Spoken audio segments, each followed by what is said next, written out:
8 de la mañana con 35 minutos. Ya está aquí con nosotros Nicolás Paut para la agenda económica. Muy buenos días, Fernando, Carola. Buenos días, Nicolás. Una agenda económica que sigue siendo una agenda eléctrica, lo ha sido desde hace aproximadamente 2 semanas. Yo lo he manifestado en el programa, también a través de redes sociales. ¿Qué te deja tiritón? Me deja tiritón, pero en un momento estaba oscura. Yo estuve más o menos 9 días sin luz, toda serie de problemas que eso acarrea. Y eso, a ver, tiene una parte buena y una parte mala. Una parte buena es que uno está muy sensible con el tema, porque obviamente fui uno de los afectados, pero tiene una parte mala de que uno es parte interesada, entonces a veces nubla el correcto análisis de cómo uno tiene que ver esta situación que ha pasado con Enel y también con esta última propuesta, en parte, idea, una ministra lo calificó de volada, de que se estatice la distribución, no sabemos si total o en parte. Bueno, ¿por qué digo yo que es bueno que una persona que lo mire más de afuera lo analice? Porque está con nosotros, ex ministro de Energía en el primer gobierno de Sebastián Piñera, el profesor de la Universidad Católica, Ricardo Reineri, a quien le agradezco por estar con nosotros tan temprano. Ricardo, bienvenido a CNN Chile Radio. Muchas gracias por la invitación, aprovecho de saludarlos, Muy buenos saludar días a la audiencia. Un tema complejo, tema lamentable, digamos. Yo creo que lo primero que hay que hacer es empatizar con la ciudadanía, la población, las empresas que se han visto afectadas por estos cortes de suministro, que como tú lo señalabas, estuviste 9 días, anoche escuchaba ya familias que llevan 11 días desesperadas, digamos, por poder recuperar el suministro eléctrico. La situación es una situación, yo diría, difícil, una situación nueva. Yo no tengo memoria de que en Santiago hayamos tenido vientos con ráfagas de viento de más de 120 kilómetros por hora. Quizás esa puede ser una situación de la cual sí tengamos memoria y hayan registros más frecuentes, por ejemplo en Magallanes, donde las redes se diseñan para soportar inclemencias del tiempo, digamos, de esa envergadura. El diseño de las redes en la región metropolitana, gran parte del país, no es de un diseño para soportar ese tipo de ráfaga de viento. Ahora, habiendo dicho eso, bueno, ¿cuáles son las causas y qué es lo que ocurrió? Eso es muy importante porque, aprovechándonos de su expertise como ingeniero también, algunas preguntas. ¿Cómo es posible que sin haber ningún árbol cerca, una decena de postes de luz, como si hubieran sido hechos con palitos de helado, completamente doblados, quebrados? ¿Ahí qué hay? ¿Hay falla en la construcción o, como usted dice, no están calculados para vientos de esta intensidad? Se juntan varias cosas. Yo creo que hay responsabilidades de distintas partes, ¿ya? Una pueden ser las normas de diseño. O sea, como decíamos, las normas de diseño y las tarifas eléctricas para una red en Magallanes consideran normas de diseño distintas a las tarifas eléctricas para una red eléctrica en Santiago. Lo mismo una red en la costa. En la costa los equipos eléctricos se ven expuestos a salinidad, a un nivel de corrosión mucho mayor. Un transformador tiene una vida útil mucho menor que, por ejemplo, en la región más continental, ¿ya? Entonces, ahí hay un tema de si nuestra red en Santiago, la gran parte del país, digamos, está preparada para enfrentar estas situaciones que para nosotros ha sido nueva, ¿cierto? ¿Ya? Y eso habrá que revisarlo. Si vemos que estas situaciones empiezan a ser más frecuentes, ciertamente tendríamos que revisar y ajustar esas normas de diseño para dar una mayor resiliencia a las redes eléctricas. Después estaba toda la discusión que hemos visto respecto, digamos, de la basura en los postes. Todos estos cables, alambres de otras empresas de telecomunicaciones que le agregan una carga adicional y que ciertamente con vientos de 120 kilómetros por hora, la presión del viento sobre los postes, sobre todos estos cables, digamos, puede llegar a tumbar los postes. Y le sumamos ya la caída de más de 2.000 árboles, por lo que se ha escuchado, digamos, en la región metropolitana, que es algo tremendamente insólito, que de una se nos caigan 2.000 árboles, muchos de esos árboles muy grandes, muy antiguos, y una caída de uno de esos árboles se lleva toda la red al suelo, digamos. ¿Ya? Entonces, yo diría que hay temas compartidos y por el lado de las empresas eléctricas siempre ha estado la pregunta de si las empresas han realizado parte de su trabajo, que es eventualmente hacer lo que dice relación con poda y despeje y con contar cuadrillas de emergencia suficientes para enfrentar una contingencia. Contingencia que en este caso quizás fue bastante extrema, ¿ya? La ley obliga a las empresas a realizar las inversiones adecuadas para eventualmente responder a este tipo de fenómenos, porque yo he escuchado de muchas fuentes internas también de las distribuidoras que por uno u otro mecanismo buscan bajar en algo las inversiones necesarias, no digo para descuidar, pero sí que si se puede gastemos menos por acá para hacerlo más eficiente, y pongo en comillas porque ya vemos que no hay que ser eficiente si se va a descuidar, por ejemplo, reposición de servicios en estos días, porque todavía hay 5.000 personas sin luz en la región metropolitana, hogares, clientes, tiene razón, clientes, que son hogares, y 10.000 más en el país, un total de 15.000. 15.000 personas. Sí, a ver, el modelo regulatorio es un modelo donde a las empresas se les fija una tarifa. Tenemos que pensar que la tarifa eléctrica que nosotros pagamos en nuestros hogares considera lo que es la energía eléctrica, ¿ya? Que se produce en las centrales de generación, como una central eólica, una central solar, ¿ya?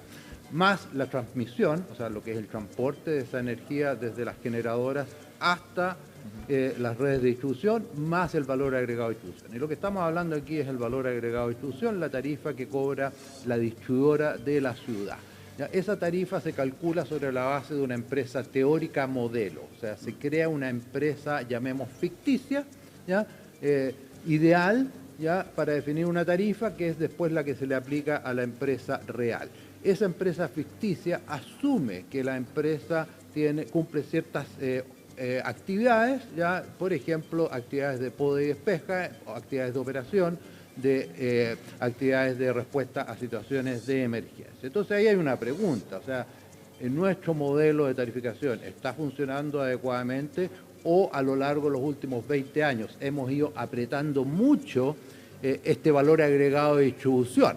¿Ya? Y después está la discusión de cuánta tecnología estamos considerando en estas redes, porque ciertamente las empresas no tienen un incentivo para incorporar tecnologías más modernas, adicionales, medidores inteligentes y otras cosas, si eso no es reconocido en la tarifa.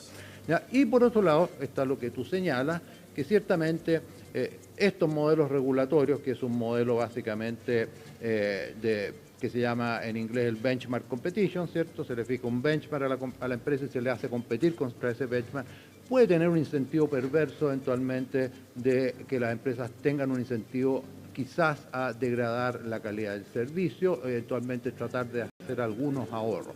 Y ahí es donde entra la autoridad, ¿cierto? Ahí entra la autoridad, entra la fiscalización, en qué medida ya nosotros contamos con instituciones que sean bien proactivas y que de alguna manera estén encima verificando que Ricardo, cuando llega el invierno se haga la poda y despeje.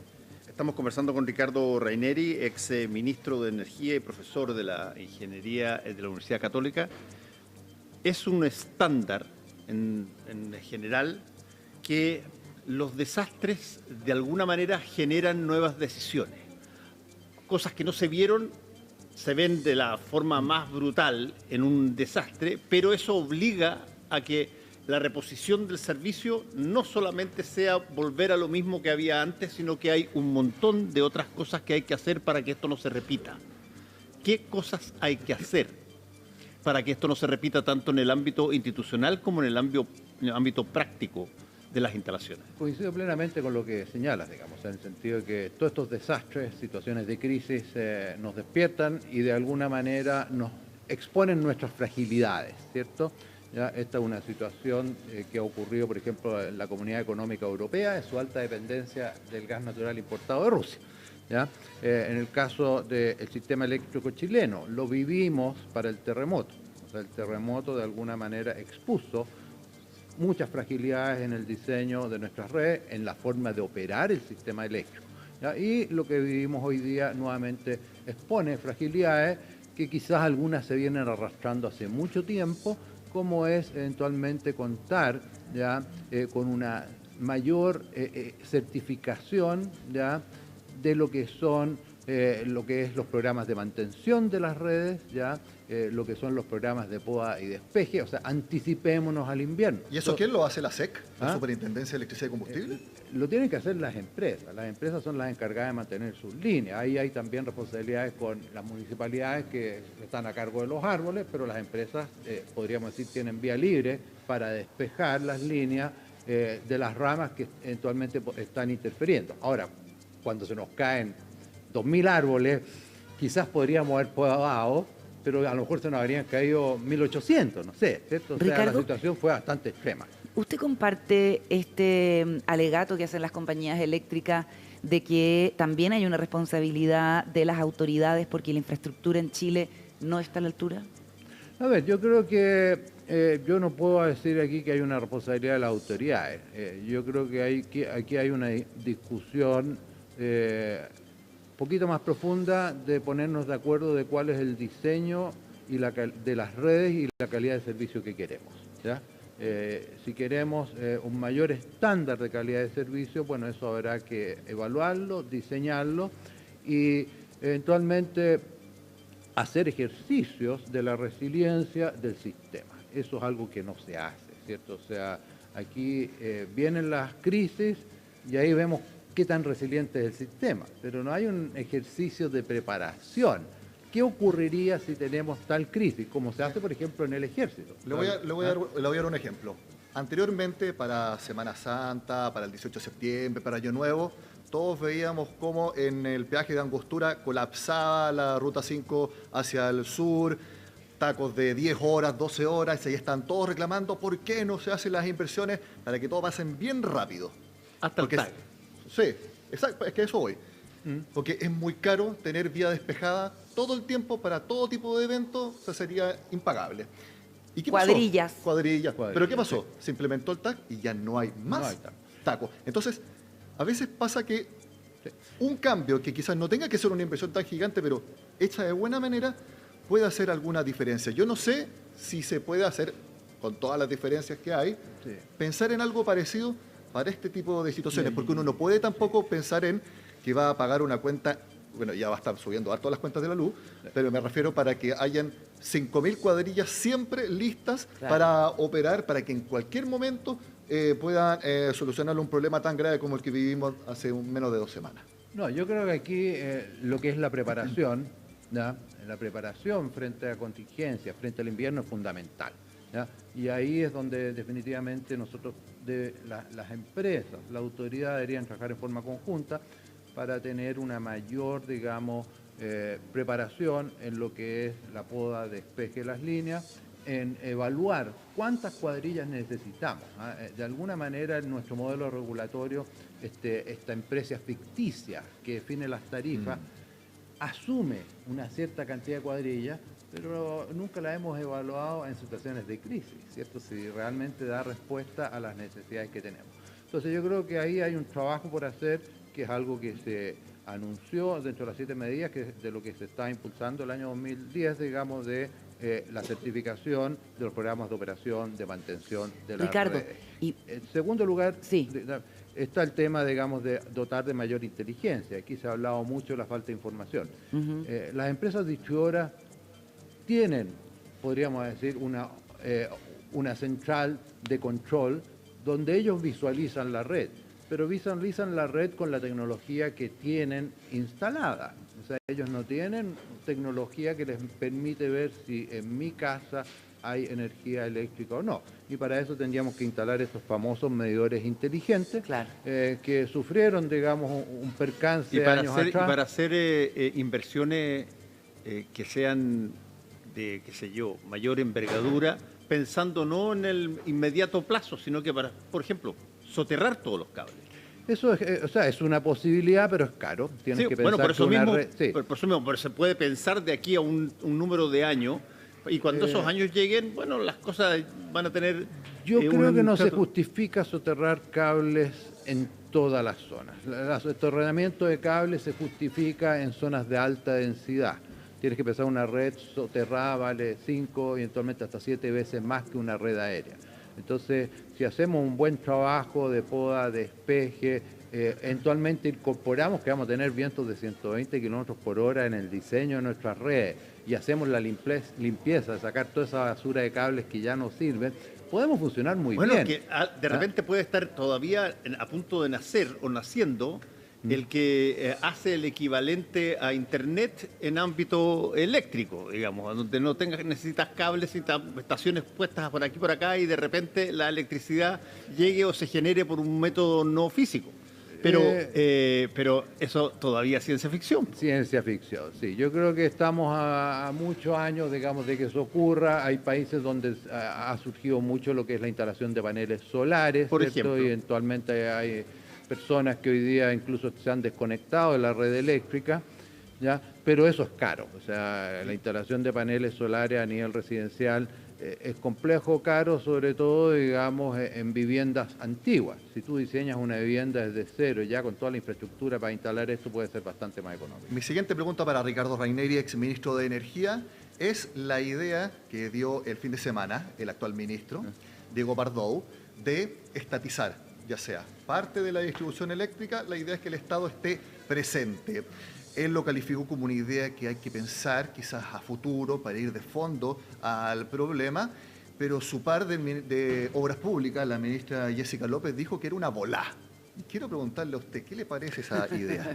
Yo creo que se confunden los roles. Tenemos que pensar cuál es el rol de la autoridad. La autoridad tiene un tablero de control, ¿cierto? Ese tablero de control, o sea, cuáles son los botones que yo puedo apretar, tal como ustedes tienen en sus computadores un tablero ahí, un keyboard, ¿cierto?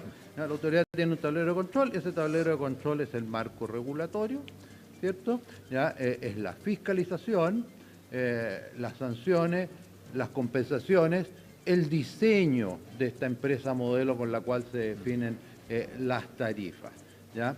Y es a través de ese tablero de control que la autoridad de alguna manera tiene que ejercer su rol, digamos, en el sector eléctrico. Usted es más la teoría de Bien-Blanlot, que dice que aquí lo que hubo un problema de gestión, tanto por parte de la empresa como también por parte del Estado. Ambos, por eso son responsabilidades compartidas, ¿ya?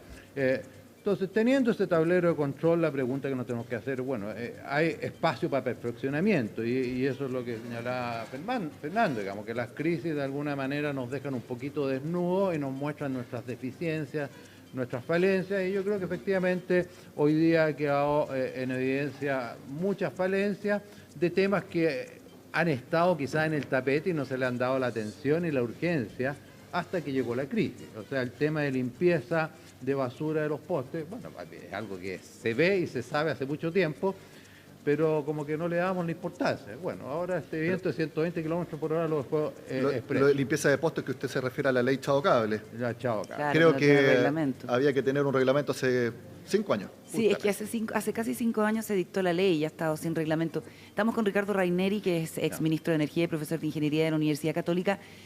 ¿A usted le parece normal o una anomalía que el 80% de la distribución eléctrica en Chile sea de capitales de otros estados? En el caso de CGE y de Enel. Pregunta interesante, digamos, ya. A ver, yo creo que hay que entender, Enel, CGE, las empresas distribuidoras que dan servicio en Chile, son empresas chilenas bajo la ley chilena, ¿ya? Ya. Ahora, ¿cuál es la bandera de sus dueños? Es otro tema, digamos, ¿ya? Ahora, si yo de alguna manera bilateralizo una relación Estado-empresa privada que opera en Chile a una relación ya política internacional, el tema es un poco más complejo, ¿cierto? ¿Ya? Entonces yo creo que estas empresas, como muchas otras empresas, ¿ya? Cuentan con inversión extranjera, pero son empresas que se rigen bajo la ley chilena, ¿ya? Y hay que mantenerlas en ese contexto, ¿ya? O sea, Si esa relación yo la traspaso, ¿ya? A una relación ya de gobiernos, bueno, entonces no está claro, digamos, si estas empresas se rigen por las normas chilenas, por las relaciones internacionales, cuál es el marco regulatorio que les aplica. Ese marco regulatorio va a ser distinto si estas empresas cuentan con capitales extranjeros o si es una empresa 100% de propiedad de chilenos. Entonces son temas muy delicados, los cuales yo creo que es importante mantenerlos separados. Son empresas chilenas que operan bajo normas chilenas, con reglamentos, con leyes chilenas, ¿ya? Más allá de la propiedad de sus accionistas, donde hay accionistas extranjeros y hay accionistas chilenos. Ricardo, la última pregunta, 30 segundos porque se nos acaba el tiempo. El proceso de caducación, ¿una fuerza de presión política, una volada o algo que usted cree que yo creo vale la que pena? cuando estamos en crisis muchas veces se hacen anuncios que pueden ser muy complejos, difíciles y que además puede profundizar aún más el problema, digamos. Ya ciertamente generan incertidumbre. ¿Quién se haría cargo si se caduca la concesión, digamos, de tomar esta concesión bajo la incertidumbre de que eventualmente estas concesiones con una tormenta compleja, con una situación difícil, ya, ciertamente, pero se pueden caducar. Entonces yo creo que es un tema delicado y es mejor, más que anunciar la caducación o la privatización de la industria, yo creo que es mejor concentrémonos en analizar bien las causas, ¿ya? Y cuáles son las soluciones, ¿ya? Enfrentamos una situación extrema y van a venir otras situaciones extremas. O sea, no pensemos que esta es la primera vez que enfrentamos una situación de crisis en la industria eléctrica. Miremos nomás hacia el futuro. ¿Qué ocurre si sufrimos un ciberataque eventualmente en infraestructura crítica? ¿Ya? ¿Qué va a ocurrir? Va a ocurrir, ¿cierto? ¿Ya? ¿Estamos preparados para ellos o no? ¿Ya? Entonces yo creo que tenemos que ir mirando cómo mejoramos la resiliencia del sistema, donde tenemos de alguna manera problemas, incentivos, podríamos decir, perversos en el marco regulatorio, ¿ya? Porque al final el objetivo de la autoridad es trabajar junto con la empresa. La autoridad no debe trabajar en contra de la empresa, es un trabajo conjunto. Ahí, Ricardo, hay una variante muy importante que es un estándar mundial. Cuando tú introduces nuevas tecnologías o nuevas cosas, la gente en un principio tiene un margen bastante grande de resistencia porque rompe con su rutina, rompe con sus cosas. Hay distintas formas en que eso ha funcionado. Yo tuve la oportunidad de verlo en un momento dado en Estados Unidos cuando se cambiaron en determinados pueblos los tipos de luces, de ampolletas a la LED. Y lo que tomó como decisión el Estado es que las primeras 10 ampolletas las ponía el Estado, porque lo que quería hacer era derribar el miedo, sí. Y por lo tanto que la gente inmediatamente no asistiera ni comprara porque prefería mantener lo que siempre estaba acostumbrado. Como los subsidios a los paneles solares en el primer gobierno de Michelle Bachelet. Exactamente, como los subsidios a los paneles solares. Ese tipo de lógica tiene sentido cuando hay ideas sobre cómo llevar adelante los cambios tecnológicos. O sea, a ver, aquí en Chile tuvimos un plan piloto de Enel de cambio de medidores a medidores inteligentes, digamos, ¿ya? Y eventualmente la gente que tiene esos medidores inteligentes está bastante contenta y satisfecha con el servicio, digamos, ¿ya? Entonces, ciertamente hay un rechazo. O sea, nosotros vivimos en una zona de confort. Estoy cómodo aquí, no me muevan. Entonces, claro, a lo mejor lo otro es mejor, pero mientras no lo experimente, no lo voy a saber. Entonces, ciertamente... Te ayudan un poquitito, claro, te dan un empujoncito. hay que diseñar programas haciéndonos cargo de nuestra psicología, ¿cierto? Los programas de cambio, de introducción de tecnología, son programas que los tienes que diseñar muy bien, tomando en consideración la idiosincrasia, la cultura. La cultura en Chile es distinta a nuestros países, ¿cierto? Nuestra psicología, ¿ya? Entonces yo creo que eso es tremendamente relevante. Entonces, respecto de meter al sector privado, público, digamos, en la distribución, no, yo creo que se confunden los roles, es mejor tener un regulador, fiscalizador y empresas que dan servicio, y ellos deben trabajar en forma cooperativa, en forma conjunta.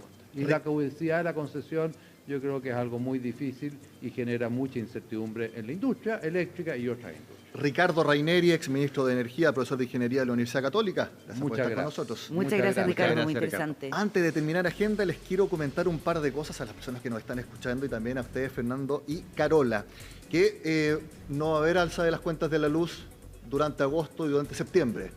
Y por eso el mercado está viendo que el IPC de esos meses va a ser 0,2 y 0,4%. Y eso porque así fue establecido Sí, en esta gradualidad no de hay ninguna alza, novedad, ¿cierto? exactamente. En octubre vuelven a subir. ¿Y sabe lo que va a permitir eso La según el suerte mercado? del gobierno, ¿No? oye. ¿Y sabe lo que va a permitir según el mercado? Que el Banco Central baje la tasa de interés en septiembre. Perfecto. A 5,5%, ahora está en 5,75%. Y otra cosa también les quiero contar. Ustedes, si les dicen, ¿quieren 27 millones de pesos? Dicen sí o no. No, yo no, yo no, pero es eso, que se, Migaja, es ¿no? un cheque nomás, pues. Lo importante es lo que dirías Por tú, favor, que dámelo, estuviste- dámelo. O sea, que 27 millones de estuviste- pesos. ¿Cuántos días sin luz? 6 días. Ah, ¿no tú dices como compensación? O sea, feliz 27 millones de pesos. Oye, pero ¿tú sabes quiénes dijeron que no a 27 millones de pesos? ¿Quién? Los trabajadores de Escondida. ¿Ya? La mayor mina de cobre del mundo, controlada por BHP Billiton, porque los trabajadores, el sindicato de Escondida rechazó el bono de 27 millones de pesos más otros beneficios como parte de la negociación colectiva y eventualmente Van a huelga. como fue en 2017. En 2017 hubo un amparo de más o menos 44 días con impacto de 0,6% en el PIB. O sea, para que vean el porte de Escondida, bueno, se rechazó ese bono de 27 millones de pesos. ¿Qué dice eso? Boom del precio del cobre. Si dicen que el precio del cobre va a ir tan arriba, los trabajadores también dicen, ok, no es suficiente un bono de 27 millones de pesos. Hay otros más factores, pero sabemos que siempre se da esa situación Y en la por greminería. suerte, nadie cree que hay una suerte colusión en este rechazo para que suba el precio del cobre, ¿verdad? No lo creo. No, yo tampoco, pero más sí. de alguien va a decir, oye, No, no es nada. No, yo no creo que Qué haya... curioso. Sí. Sube el Pero precio. un paro en Escondida sí, Sí. tiene efecto en el precio Sí, del sin cobre. duda, sin duda. Absolutamente. Eso fue lo que quería contarles en la agenda económica de este martes. Muchísimas gracias, Nicolás Paut. 9:01, pausa, ya seguimos con más.